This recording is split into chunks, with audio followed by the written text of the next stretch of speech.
Hey everybody, what is going on? I hope you guys are all doing well and welcome to another tutorial video. In this video, I'll be explaining to you guys how you can get customers' emails on Etsy. So let's get right into it. Now, on Etsy specifically, you won't be able to collect emails directly from their store, pretty much for privacy reasons.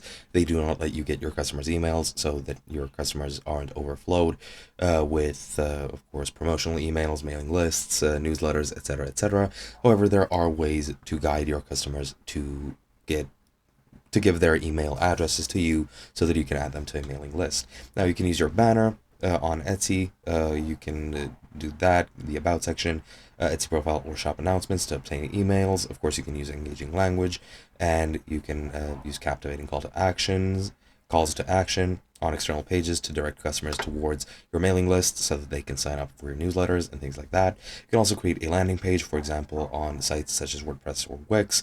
You can create those landing pages with a pop-up which asks them to provide you with their email so that you can message them later with other offers. So you just need to use the description on your Etsy store to guide them towards your landing page.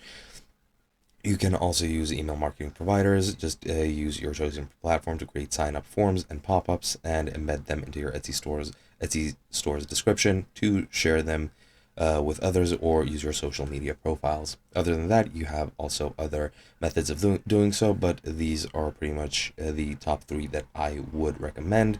You can use optimized order confirmations, social media campaigns, contests or giveaways, physical mailing lists, and content marketing. However, that is completely up to you. And these are the pretty much main ways I would recommend. I hope you guys enjoyed, and I'll be seeing you guys in another video.